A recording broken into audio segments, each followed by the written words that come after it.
Welcome to the PA Books Podcast. PA Books is a production of PCN, the Pennsylvania Cable Network. This program features interviews with authors of books on Pennsylvania people, history, sports, business, nature, and politics. We hope you enjoy this podcast.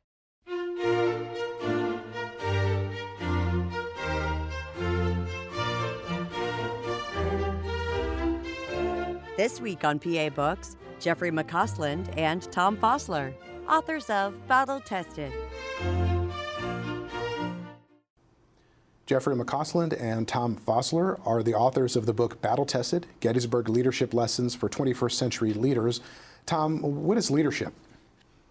Well, leadership, being former military officers, we go back to one of the officers we've studied over the years, and that is General Dwight D. Eisenhower, also President Eisenhower. But to Eisenhower and to us then, leadership is deciding what must be done and then getting other people to do it. And so that is really the essence of leadership, having them believe in the cause and leading them to it. Now, Jeff, in the book you make the distinction between leadership and management. What's the difference? Well, to start with, I think it's also important on what Tom just said. You have a definition to start with. I like that it's short, you can remember it. I really like the second part of that, get people to want to do it, because you might assume if you're coming from Eisenhower and you've been a five-star general president of the United States, people forget Eisenhower was also the president of Columbia University. You might say, well, goodness, I just have to give orders. People are going to run off in all directions as fast as they can. What he's wisely telling us is you have to get a certain amount of buy-in. We do draw a distinction between leadership and management. Obviously, there is a Venn diagram. Poorly managed organizations do fail. You have to manage organizations effectively. But management's about organizational design, resource allocation. It's a bit more short-term in focus. If you look at the history of the study of management, you go back to the early part of the 20th century and the advent of MBA programs like at places like Harvard University, which around the First World War. So it's dealing with complexity, oftentimes dealing with data. Leadership is dealing with the future, dealing with change. And oftentimes, I like to quote another general I used to work for in the Pentagon, and he used to say, if you don't like change, you're going to like irrelevance a lot less. And that seemed to me particularly poignant back there in the 19th century and certainly poignant in the 21st century because we live in a period of enormous change. So if one's about complexity and data and the other's about dealing with change, that's sort of the distinctions that I would draw between leadership and management. And well-run organizations have those leaders who can realize there are certain things I have to accomplish now, whether you're leading an army in 1863 or leading the Pennsylvania Cable News Network, by the way. There's certain things we have to do today to make sure that we're still here tomorrow. But then we often spend some time today thinking about, particularly in a period of turbulence, well, like we are now, and change, where's our organization going to be 1 year, 5 years, 10 years from now? And are we starting to put in place things and developing our workforce to meet those new challenges of the future? Now, Tom, you're a licensed battlefield guide at Gettysburg. Why is Gettysburg such an interesting topic to look for leadership lessons? Well, there are so many examples of leadership exhibited during the Gettysburg campaign. There are so many personalities because what we're studying is the leadership attributes exhibited by the different leaders and commanders. And I'm not talking about just the generals either. A lot of the colonels that were active and the younger leaders, both commissioned and non-commissioned officers. And so there are so many examples to choose from if you're going to hold up a standard as to leadership, positive leadership, but there's also, to reverse the coin, there's the opportunity to study negative leadership as well. And so in our book, we draw out both aspects, of course more positive than negative, but we don't shun the negative learning aspects. On that, if I could add, Phil, if the three of us, pretty educated guys, examined organizations, examined strategy, if we went to any organization and we were allowed to poke around and talk to people, after a couple of days, we could probably come away and say how well or how poorly that organization was run. But if we happened to show up when that organization was in a crisis, then good leadership and bad leadership is going to stick out in bold relief, because what does a crisis do? Well, it compresses time, and leaders have to make decisions. And in essence, that's really what a battle is. It's two organizations that are in the midst of a crisis. So that's why we find it to be particularly poignant to do that and use this particular crisis, and we see that sticking out in bold relief. And we would argue that, without a doubt, two things. One is we're in a period of crisis right now, and that's why this is a particularly good time for a book like this. Certainly we're in a crisis brought about by a pandemic. Certainly we're in a crisis brought about by economic dislocation for individuals and organizations. And quite frankly, we're in a crisis in our society right now of either social justice or at least faith in institutions. And I don't think wherever you are on a political spectrum, you're concerned about faith in institutions. That's a crisis as well. So that's why we think the enduring principles that we point out from the battle certainly apply now in the 21st century and can give a lens for leaders today to look through as they try to map out the direction for their organizations into the future. Now, one of the characteristics of the leaders that you talk about in your book is that they're operating at the strategic level. We're talking about strategy. What's the difference between strategy and tactics? Well, tactics, of course, is the here and now, usually affected by small-term organizations. If you talk about, tactics for an organization, we in the Army would talk about units up to the size of about a brigade.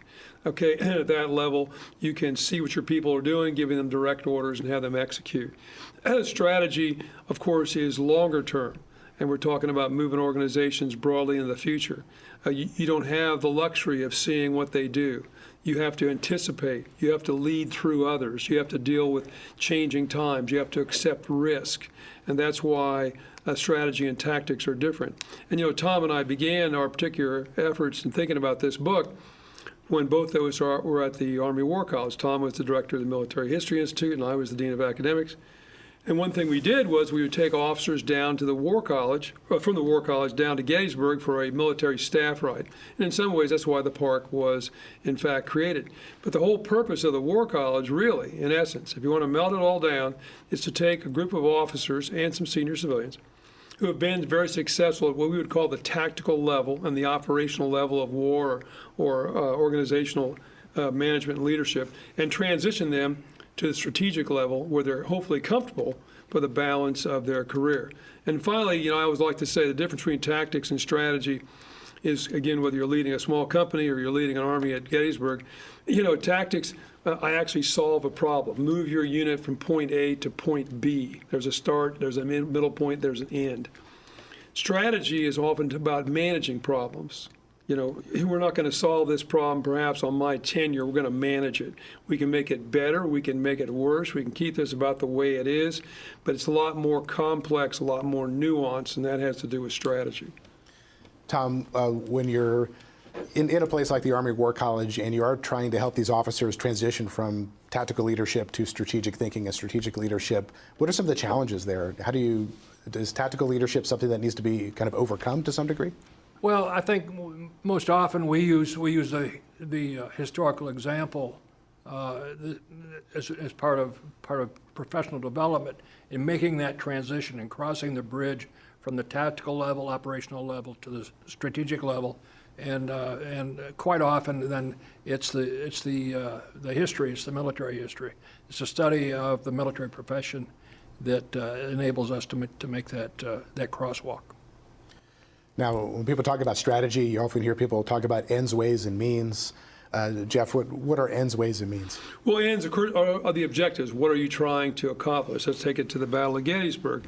I often say to people when they think about what the South is trying to accomplish, what was Robert E. Lee trying to accomplish? And by the way, this whole battle really begins with a strategy conference that occurs in Richmond in late May of 1863. The Confederates have been successful at Chancellorsville, and like any organization, what do? We're going to have a corporate planning conference and figure out what we're going to do next.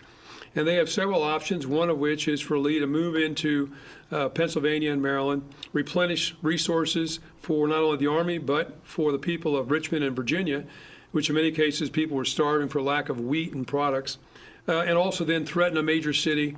Their goal initially was Harrisburg, and in so doing, tip the balance in the favor of the Confederacy. They realized there'd be an election in 1864.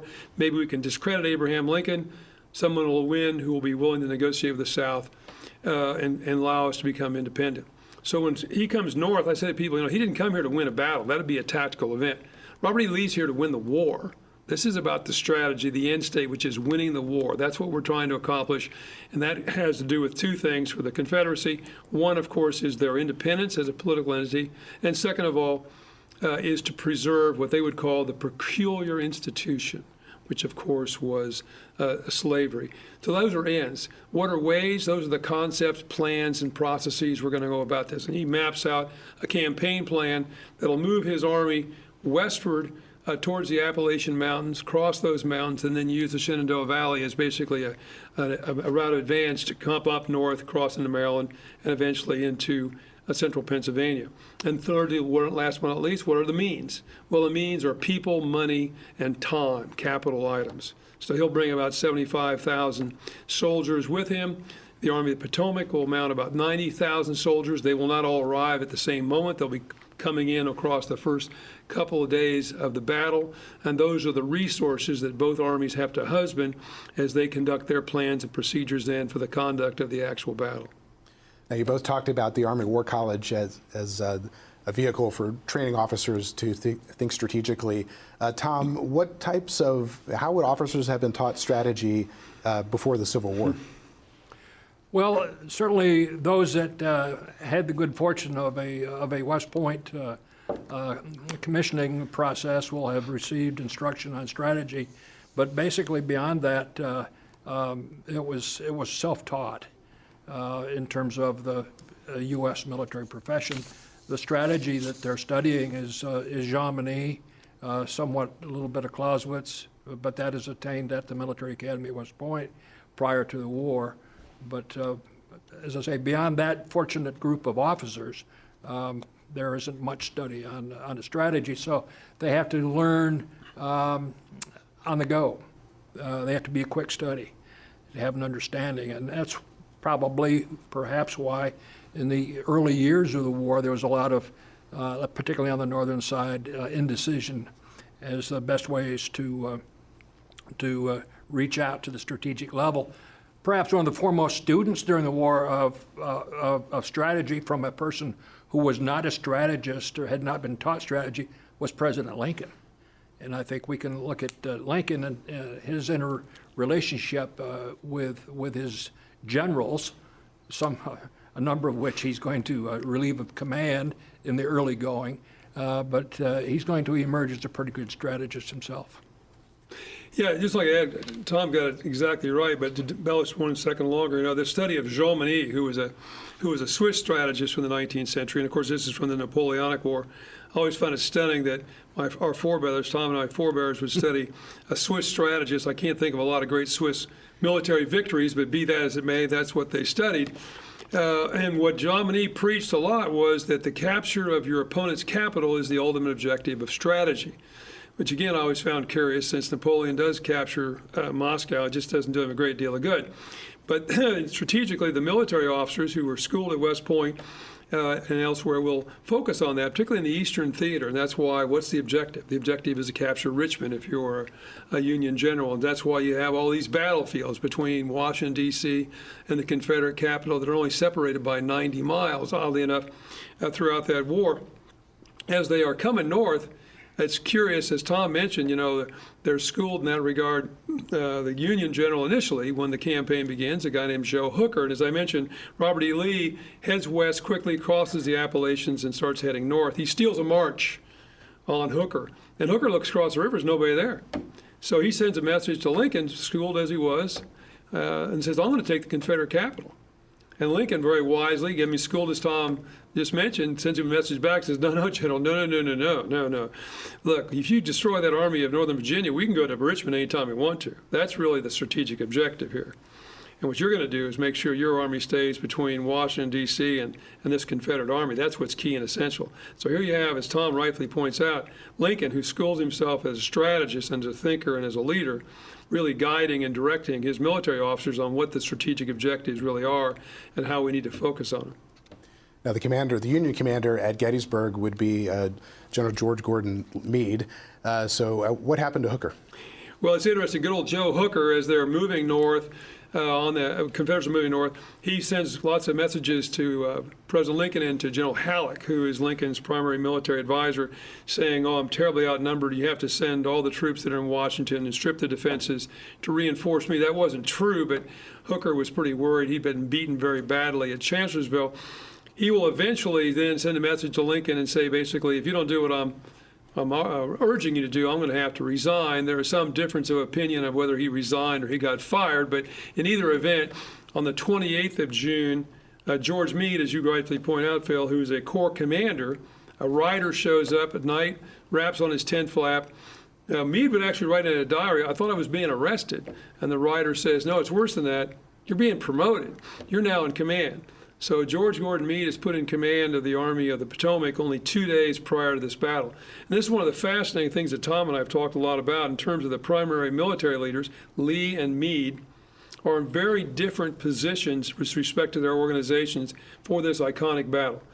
Meade is leading his peers. 2 days ago, I was just another Corps commander. And in fact, several of my fellow Corps commanders outrank me by date of rank.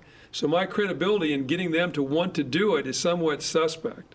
On the other side of the field, Robert E. Lee is an icon. He's a rock star. He's been in command for 16 months. The Confederates have been largely successful. Perhaps you could call it a draw at Antietam, but other than that, he's been very, very successful. And then the question is, if you're that successful, if you're a rock star, who's the one person that's going to tell you, gee, boss, I don't think this is the greatest idea we've heard this week? Now, you mentioned that he thought he was going to be arrested. Did he say anything about what he thought he may have done to get arrested? I'll have to defer to Tom on that one. I don't know that, but Lincoln, there's no doubt about it, did move generals around with some frequency, depending on how well or how poorly they had done. By the time we get to Hooker, I think we were up to about 3 or 4 different commanders, if not more, of the Army of the Potomac. Meade also knows, oh, by the way, that he's not Lincoln's first choice. Actually, Lincoln's first choice was a guy named John Reynolds from Pennsylvania. But Reynolds will turn the command down because he had told Lincoln, I'll only take the command if you and your military advisor, Halleck, promise not to interfere with any decision I make. And Lincoln goes, well, I'm not sure I can do that, General.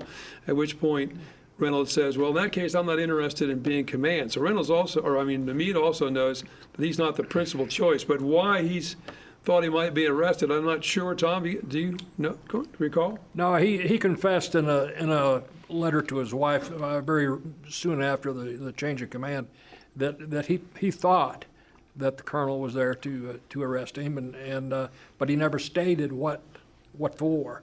Now, understand that after Chancellorsville, there was a lot of turmoil in the Army of the Potomac, as a number of officers resigned, refusing to fight and lead any longer under General Hooker's command. So there was a lot of turmoil, personnel turnover at the highest level in the Army, and if perchance Meade had said something one way or another against Hooker or against the present administration in Washington, that might have been the only thing that might have been cause for relief, but nothing was ever specifically stated that I'm aware of. Now, on June 30th, Brigadier General John Buford led his cavalry into Gettysburg. What did he see there, Tom? What did he do? Yes, when he entered into Gettysburg. Yeah, well, what did he find? he's going to arrive in Gettysburg June 30th, the day before the battle, and he is screening the forward movement of the left wing of the Army of the Potomac as they move up from Maryland up into Pennsylvania looking for the Confederates.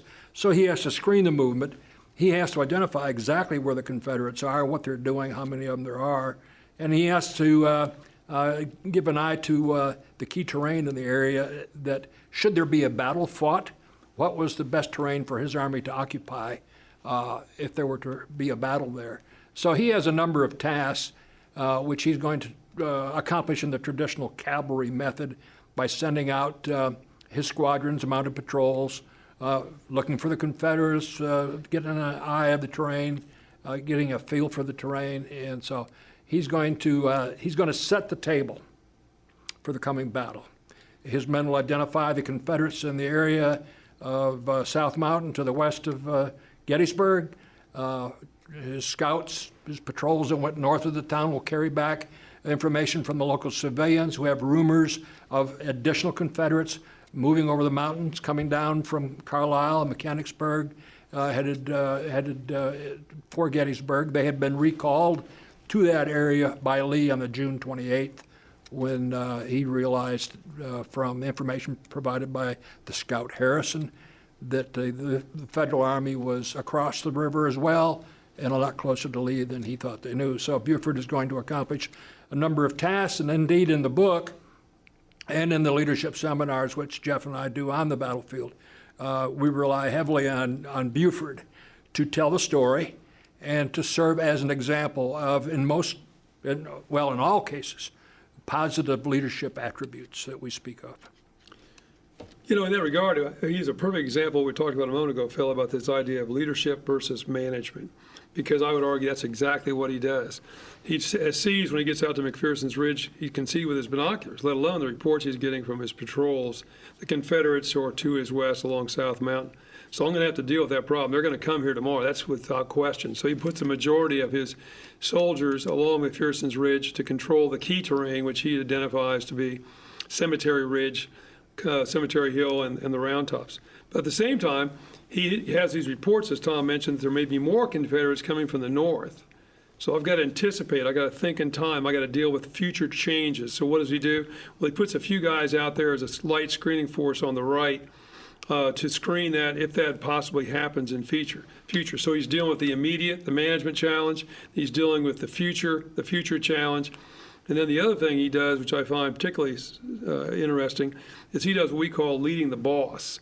Because when he finishes, he's there as the lead cavalry force for the advance of the left wing of the Union Army of the Potomac, commanded by John Reynolds, who I mentioned a few moments ago.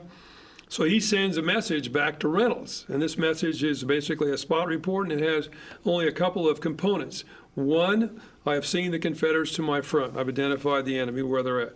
Number two, I've identified and occupied key terrain to the west of the town. That's where I'm at. Number three, get the infantry up here first thing in the morning. Now, he's telling that to his boss, okay? And he's leading his boss, and we like to say, smart bosses want to be led, and people who are smart lead their bosses consciously and not unconsciously. When Reynolds gets that message, he could have said, well, why don't you come back here, we'll have a committee meeting, we'll sing Kumbaya, we'll think this all over and figure out what we're going to do next. But these two guys have worked together so long that decisions can be made by the speed of trust. And it's trust which ties the leader of any organization to his or her organization. So when Reynolds gets that message, he doesn't hesitate for a moment. John Buford says that's what we're supposed to do, that's what we're going to do. And he then turns and orders his infantry to accelerate their movement towards Gettysburg. So that leading the boss is key to how this all unfolds. Now, you used the phrase thinking in time. What does that mean? It means anticipating and thinking through how are things changing, because one of the aspects of strategy also is you have to deal with a great deal of uncertainty. And we found when we were back at the War College, and we talked about that a moment ago, that what the officers got to learn how to do, or any corporate leader for that matter, is deal with a vague, uncertain, complex, and changing environment. And that drives some people crazy, because some people like clear closure. But that's what this is really all about. And consequently, you're dealing with a problem we often refer to as a wicked problem, which means as you start to deal with the problem changes, and you've got to be prepared to anticipate how it might change. I always say, if you are in a competition, whether it's a military battle, a sporting event, or you're competing with another company in the economy, don't forget your opponent gets a vote on your strategy.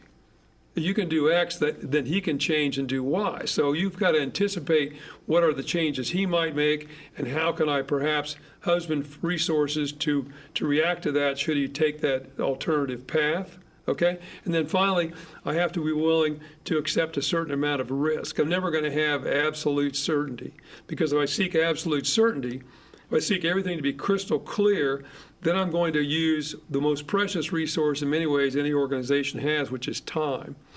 Colin Powell used to say P equals 40 to 60. What he meant by that was the probability of success is equal to making decisions when you get about 40 to 60% of the information you'd like. You're not going to have it all, so you got to accept a certain amount of risk, not a gamble. A risk is a calculation of what I may gain for what I'm risking, and then make a decision. Now, Tom, we talked about Buford planning for a possible battle at Gettysburg, but what was Lee doing at the time? Was he intending to fight there?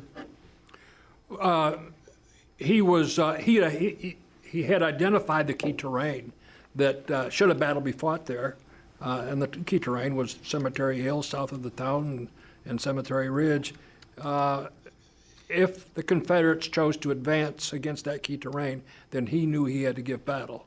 And so that is what he is going to do. He's given the empowerment to make that kind of decision. That's the relationship that he has with Reynolds. That's the relationship he has with General Pleasanton, the chief of the Cavalry Corps. So he is going to then set, as I said earlier, set the table by deploying his troops there, both in terms of a main line of resistance that follows basically along McPherson's Ridge and on up toward Oak Hill and Oak Ridge, but also employing mounted squadrons as cavalry vedettes forward of that line to identify any Confederate advance against the area. So he's got to hold the ground forward of the key terrain until his army can arrive and occupy it, and that's his ultimate goal. Jeff, what was Lee doing at this time? Well, Lee, first of all, wasn't there as the battle starts. I mean, as the battle starts, of course, it's A.P. Hill who will advance with his corps will advance and have contact with Buford, and the fighting begins early on the morning of 1 July. Lee will not arrive until later on in the afternoon, and he's about as publicly irritated as a Southern gentleman can be when he arrives because, but as Tom pointed out, he had ordered his people to consolidate. One of the reasons they consolidate is about 9 or 10 roads pass through Gettysburg. But don't get into a major engagement until we're all there, because his concern, of course, we are in enemy country, oh, by the way. We don't want to be beaten piecemeal. So when he arrives, he's a little irritated because we're now decisively engaged. We haven't all arrived yet. We haven't all arrived. Only 2 corps had arrived. That was Hill's corps coming from the west and Ewell's corps, which had come down from the north. But he does something back to that idea of strategy and being able to deal with change. And we used to say, when I was in the Army, and certainly when I was in combat as a battalion commander, no plan survives the first round fired. We can have a great plan, but again, you're going to have to adapt as you move along. So when he arrives, he sees they're engaged. He's not happy with that, but hey, we're being successful. There may be an opportunity here. There may be an opportunity. And then he will send a message, a very famous message, late in the afternoon, to Richard Ewell, who's the commander of the corps that had come down from Carlisle, is now outflanked the Yankees. The Yankees are fleeing through the town of Gettysburg. And he says, hey, take that hill in front of you if you deem it practical to do so, with that hill being Cemetery Hill. And this is the so-called discretionary order, which is probably the one order in all of military history for Americans, at least, that more military books have been written about in terms of Richard Ewell and what he decides to do and why. So, Tom, what did Richard Ewell decide to do? Well, he hesitates, and he decides not to make the attack, understanding that if we put ourselves in kind of his situation. Here he is. This is his first battle as Corps commander. He and A.P. Hill, Ambrose Powell Hill, they're replacements for the fallen Stonewall Jackson. No one man could replace Stonewall Jackson. So Lee replaces him with 2 guys, Ewell and Hill. And neither one are going to perform up to standard at the Gettysburg battle. But in this particular instance, given the discretionary order, part of his upbringing for Ewell is that he served under Jackson. Jackson would never have given Ewell a discretionary order. Jackson was always very specific as to his orders with his subordinates. Go do this. That's where I want it done over there. Go do it now. And when you get done, come back. I'll tell you the next thing I want you to do. That was Jackson's style. So no one has ever asked Ewell's opinion before Lee sends that discretionary order. So he kind of doesn't know how to handle it, is my take on it.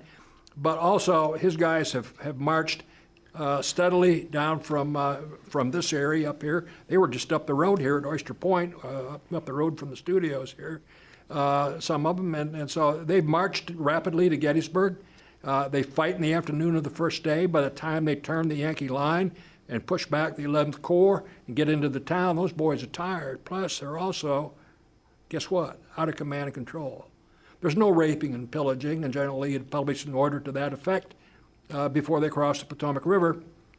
But they're in the town, and they're going to be looking for something to eat, something to drink, a new pair of boots, new pair of trousers. They're not in full command and control. The sun sets at 7:30. It's just a couple hours from now, and he knows he does not have enough time to get everyone back under command and control in order to make the attack that Lee has asked him to make. If he finds it practical to do so, he finds it impractical to do it. In that regard, this is a classic example of what we call, leadership style. And each one of us has a leadership style that we're comfortable with. They all operate on a continuum of absolute total dictatorial control to absolute complete empowerment to those who work for us. And Tom and I have discussed this particular very famous moment of Ewell receiving this message. And in some ways, I have to fault, frankly, Robert E. Lee a bit more than Ewell, because it always struck me that what Lee was very comfortable with a very empowerment style of command. He would give broad guidance to his commanders, and they would execute. But so far, he's enjoyed very superb subordinate commanders. He's got Stonewall Jackson, he's got Jeb Stuart, and he's got Longstreet, and they've been very effective with that type of a style. But now I got two new leaders who've not been in command at this level, not as confident. So I need to give them a bit more, perhaps, direction and guidance. So leaders need to realize I've got to adjust my style as I move people into new positions until they build up a certain level of competence and confidence upon themselves, and then they can proceed. So how did Lee respond when Ewell didn't move? Well, he accepts that as a matter of course. He returns to his headquarters late that night, and I think I'll have Tom to describe it. He describes it so well. The most senior by age Confederate General Trimble will show up to have some particular comments about that. But this will bedevil Robert E. Lee for the next several days, because I think in his heart of hearts, he thinks an opportunity was missed. And on the second day, for example, as he gives Pete Longstreet his instructions to begin the movement south, which will result in the fighting around Little Round Top, and I'm sure we'll talk about that in a few minutes.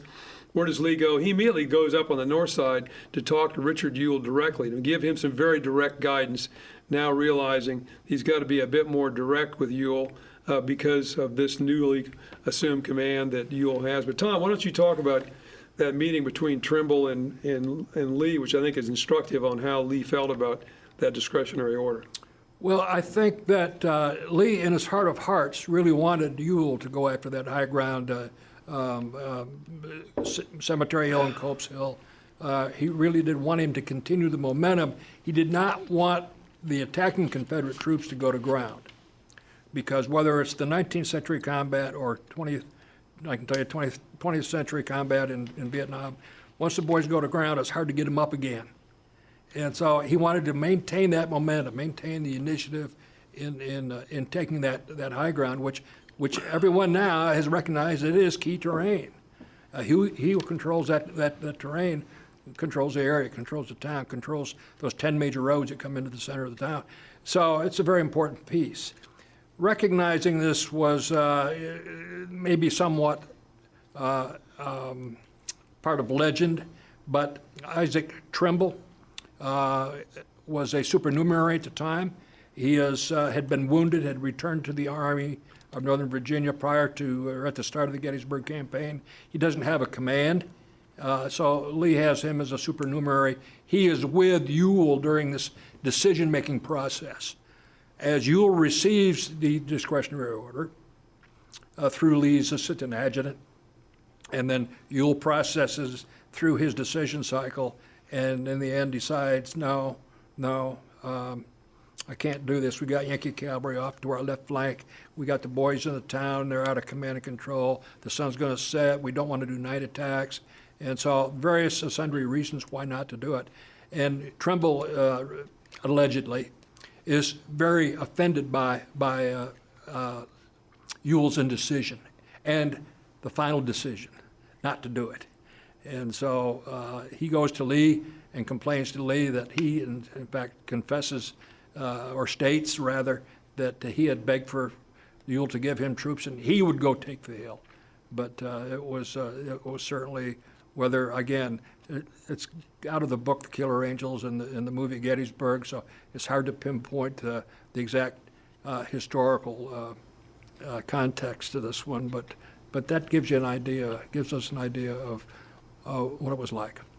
Now, we talked about Buford instructing Reynolds to bring up the infantry as soon as he could. When did Reynolds get there with his troops? Well, Reynolds will arrive around the middle of the day and immediately begin deploying his infantry, and of course the cavalry under Buford are pulled out and moved out to the flanks where they normally would be to screen the flanks. But Reynolds only lives for about another hour, and he's killed on the battlefield, one of the first general officers killed on the battlefield. And it's a very interesting, insightful point we talk about a lot during our seminars, because here's John Reynolds, really highly thought of. He has operational command for the entire left wing of the Union Army as it advances. And what that means is he's in command of about 25,000 troops. But when he is killed, he actually is giving direction to about 800 guys from a Wisconsin regiment, directing them into a wood line there along McPherson's Ridge. And he comes up on his horse and says, forward, men, forward, for God's sake, drive those fellas from the tree. Bam! He gets shot, takes it in the back of the head, and is dead before he hits the ground. The interesting point about that, and you can argue this in several directions, but it's a useful scenario to discuss, was that the right place for him to be? For an organization, when they're in crisis, one of the things a leader needs to think about, even in the 21st century, despite all our technology, where do I physically need to be? Where can I have the greatest impact at this moment? And you could argue, and that would be fair, that John Reynolds has a command of 25,000 guys. He needs to be somewhere where he can see the bigger picture and direct the movement of major formations. Others might say, no, being right there and basically taking over the command of that regiment. And there was a colonel there in commando, by the way, who gets badly wounded but survives the battle. And he now is giving direction to 800 guys. He is micromanaging, and if you look at people today, particularly if you talk to or do interviews or surveys with youngsters, millennials and Gen Z people, in terms of what they hate the most, micromanagement usually pops out at the top of the list. So Reynolds doesn't survive that experience, but it offers you an opportunity to examine that question of where should I be at a critical moment in my organization physically is something I need to think through. Now, in the book, you talk about these officers being prisoners of the past, and you mentioned that one of the manuals that they were using was written after the War of 1812, and then that itself was modeled after a French manual from the 1790s. Well, why were they so wedded to these older ways of doing things? Well, the military oftentimes as a corporate body is unwilling to change. And Jeff told us earlier, if you don't like change, you're going to like irrelevance even less. But and what we wrote in there is exactly right. I mean, Winfield Scott is going to write the basic infantry tactical manual, which is primarily a French manual that's been put into English form by him, and he's going to make some changes to it. But that's the manual, and others are published by fellows like Hardy and others are going to be the tactical manuals, but they're going to reflect the old tactics. And in the face of technology, that is a mass distribution of rifled muskets as opposed to the old smoothbores, we have an overmatch of technology versus the tactical way to do it because, we've always done it that way. And so it's part of the leader's responsibility is to prepare the organization for change. And certainly in the antebellum period, that didn't happen. During the war itself, that didn't happen until later in the war, the latter half of the war. Then we do see some changes in the tactical method, but up to this point, it's just like it was before. It's just a matter of leaders have to be attuned to even very small changes. If you look at a Civil War musket and you compare it to a Revolutionary War musket or a musket from the War of 1812, they don't look all that terribly different from the exterior. But as Tom mentioned, the key thing is the rifling, and they're now firing a mini ball, which is a cylindrical slug, as opposed to a musket ball. meaning that the range is now about 400 meters, but it's pretty accurate at 400 meters. And you combine that with changes in things like artillery, and these small changes have this profound effect, but we're still doing the same thing. Here in the 21st century, we have the same thing going on. One of the really massive changes that's occurring is movement towards nanotechnology, that we can actually create machines out of proteins that are tiny. We can now create satellites that at one time we'd create satellites that had to be as big as a bus when we put them in outer space. Well, now because you can miniaturize things, you can create a satellite the size of a baseball. Well, that changes exponentially the problem of putting that particular object into outer space and what you can do with it, which allows you then to put up things for navigation, which allows you to get to driverless cars and all kinds of things. So leaders being willing to accept change, think through why do we do that, and just because we've always done it, not being the best reason, and the impact of even small change is something they need to be attuned to in the 19th century or again in the 21st century.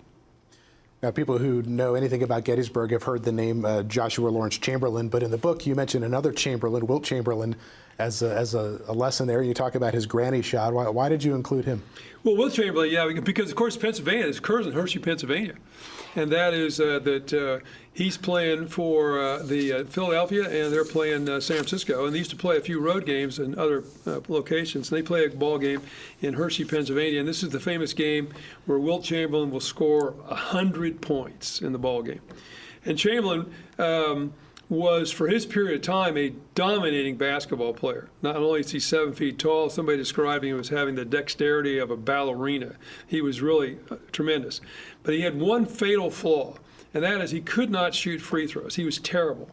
In fact, to the point that the coach goes to him and says, Wilt, if you can learn how to shoot free throws, I have figured it out mathematically. We will never lose, okay, if you can shoot a free throw.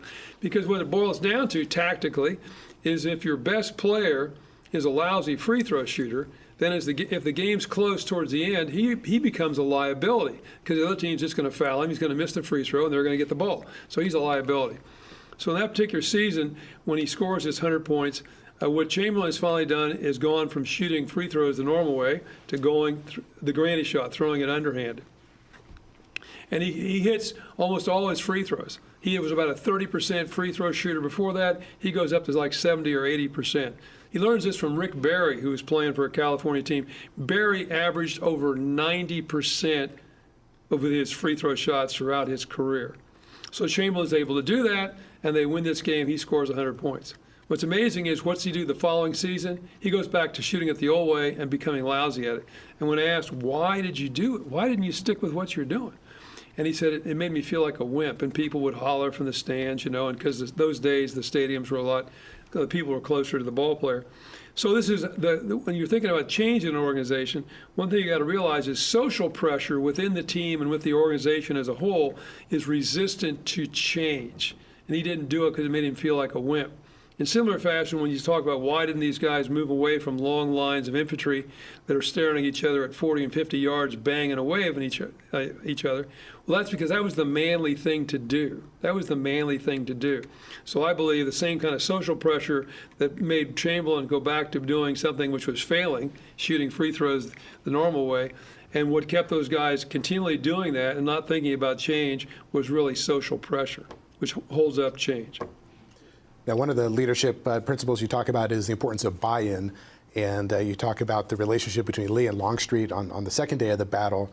Tom, what instructions did Lee give Longstreet during the day there? Well, for the second day of the battle, then actually we have to go back to the night of the first day, where there is a brief meeting between Lee and Longstreet from a vantage point on Seminary Ridge, where they can see a mile to their east Cemetery Hill and see the Federal soldiers rallying there.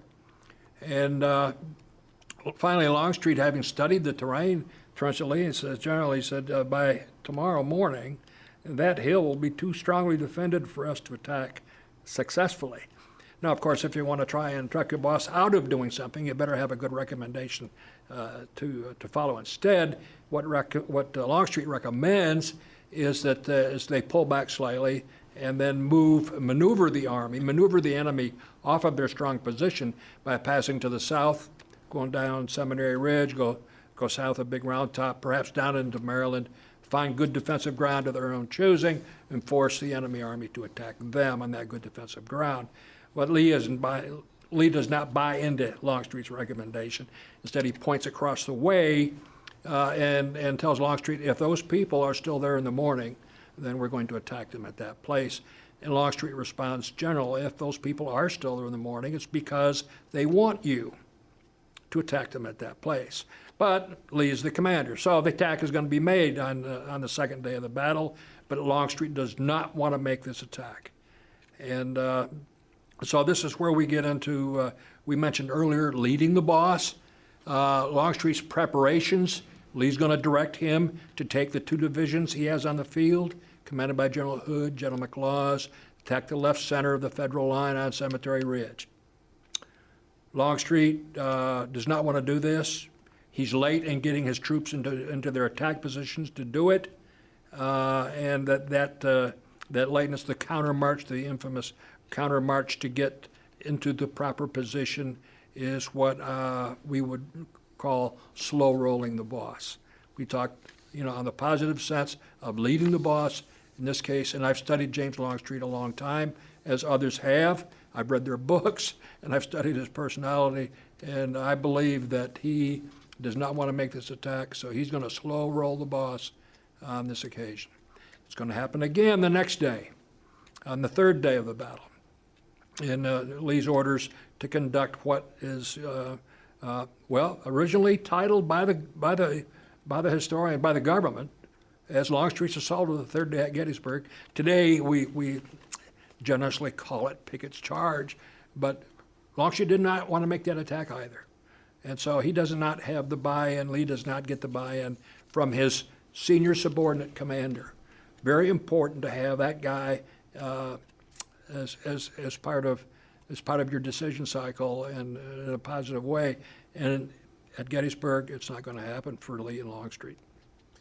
Now, this battle is huge, and we could probably do multiple episodes on the battle itself, but I wanted to talk to you about one of the things you talk about is cohesion and the value of cohesion in military units. So why is that such an important leadership value? Well, cohesion is what holds the team together. I like to say trust is what glues the leader to the organization. They trust him or her. And we've seen places where that trust is broken during this battle, and soldiers will just, very matter of fact, say, I'm not going to follow that guy anymore, even out of idle curiosity.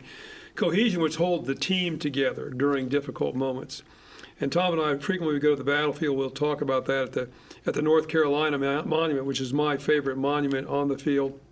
To describe quickly for the audience, it shows these 4 figures really very closely packed together. Really closely packed together. One at the bottom appears to be injured. He's still indicating that direction, that's where we need to go. And they're pulling it together because they're a team. And oftentimes I draw the metaphor to another great book I like called The Boys in the Boat, which is about the U.S. Olympic rowing team in 1936, a very famous story.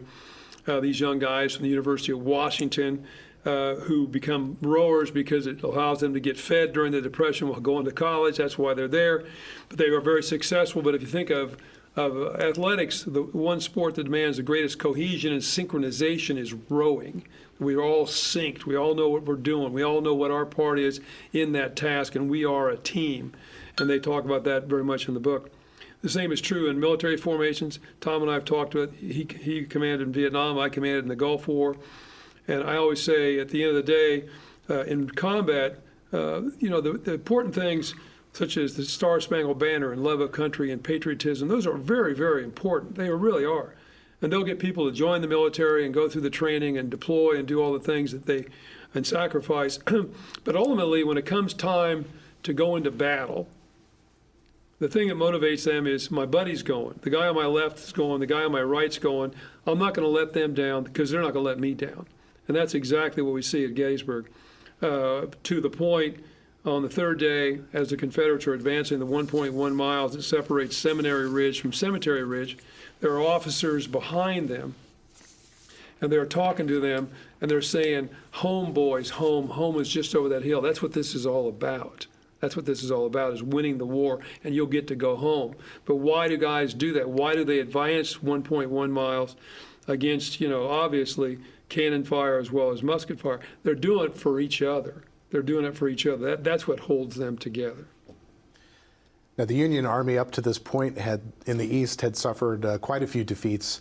And how did the victory at Gettysburg affect their morale and affect their sense of themselves?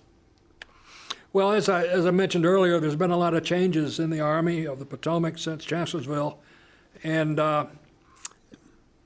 in the Gettysburg campaign, as they move across the north of the Potomac and into Pennsylvania ultimately, then the situation has changed. They're no longer in Virginia.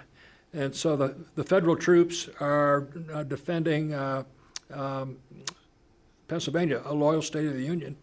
And so it's a much different kind of a battle for them. And they're going to have a lot of that cohesion that Jeff talked about earlier is going to play increasingly into effect, as well as the new chain of command. And it's going to all be for the positive. One of the dynamics of all this is that in the Confederate defeat, I believe that that Lee, the Confederate commander, fails to recognize the changes in his opponent, the changes in their leadership, the changes in their motivation, the changes in their morale, and he also overplays his previous experience. And they've been successful. He's been in command 13 months. And you can call the Battle of Antietam a draw, perhaps, but the other battles that his troops have been involved in, they've come off victorious. And after every battle, within a day or two of every battle, the Federal Army is always withdrawn. Well, he has that expectation when he orders Pickett's charge for the third day. It's not going to happen. These boys are going to stick, and they're going to defeat the Confederate attack. Now, in your book, you also talk about the Gettysburg Address. Why is that significant in terms of strategic leadership? Well, I think it's fundamental because, of course, Lincoln, to start with, you always raise the question I always ask people, which are kind of stunned by, if you were Abraham Lincoln, would you go give this speech? And, of course, we know he did. But for certain purposes of thinking about leadership, it's an important question to ask. And there was a whole host of reasons why he shouldn't have gone anyway. I mean, to begin with, he's not the principal speaker. Principal speaker is Edward Everett, who's a political opponent, who actually ran against Lincoln as the vice president for the Union Party ticket in 1860. Everett receives his invitation, by the way, in September. Lincoln doesn't get his invitation until early November for an event on the 19th. Kind of short fuse for a president.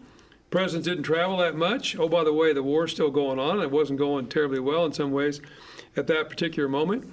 But perhaps more personally or more poignantly, Mary Todd Lincoln is very much opposed to Lincoln going. Why? Because, they had lost one son who died of a fever in February of 1862. Willie, their surviving son, is very ill, and Mrs. Lincoln fears that child will die as well. And so she begs Lincoln not to go. So there's a host of reasons why you don't go. But to me, Lincoln goes because we talked about early on when we talked about resources and we talked about the importance of time. Sort of the flip side of thinking about time as a leader is timing. When is the right moment to do something? When is the right moment to perhaps redefine the vision for your particular organization? I think Lincoln says this is the moment. Why? Well, oh, by the way, all of the senators from all the Union states, they're going to be present. A lot of the congressmen will be present.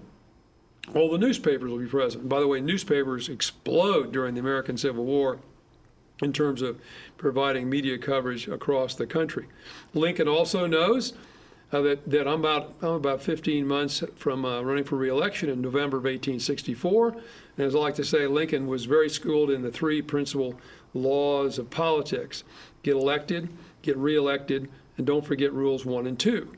So he realized I got to face that. This is an opportunity to do some fence mending, but it's an opportunity also to expand on the vision. And that's what I argue he does when he goes into that particular cemetery on the afternoon of the 19th of November. He sits through Edward Everett's 2-hour set of remarks and then gives his speech, 272 words. You can say it about 2.5 minutes, when he describes really, as I like to say it, in an organized fashion any leader can use, where have we been, where are we right now, and where are we going? Where have we been? 70 years ago. Math takes you back to the signing of the Declaration of Independence, which Lincoln thought was the foundational document for our democracy. We hold these truths to be self-evident. All men are created equal. Where are we right now? We are met on the great battlefield of this war, and it is right and proper that we should be here. Where are we going? We're going to a new birth of freedom. That's how he wraps it up. So up until that point, I like to believe when those 15,000 people, and that's what they roughly estimate were there, enter the cemetery, the mission for the organization is preserving the Union. That's what Lincoln had talked about in his first inaugural. Really, the Emancipation Proclamation is about that. But now we've expanded on that vision, and now the vision is certainly about preserving the Union, but also it's inextricably linked to ending slavery. And Lincoln will run on that in 1864, much to the chagrin of many leading Republicans who say he shouldn't do that. He is reelected, and we also know then in early 1865 we'll pass the 13th Amendment, ending slavery in the United States. So it's back to a leader using a moment to expand on a vision for his or her organization, and using that organization of where we've been, where are we now, and where we're going to communicate that revised vision to his organization. Well, that'll have to be the last word. We've been speaking with Jeffrey McCausland and Tom Vossler. They are the authors of the book Battle-Tested: Gettysburg Leadership Lessons for 21st Century Leaders. Thank you both for being here. Thanks, Phil. Thanks, Phil. You've been listening to a podcast of PA Books, a production of PCN, the Pennsylvania Cable Network. Full episodes of PA Books, as well as other PCN programs, are available to stream with the PCN app. Visit PCNTV.com or the App Store for details.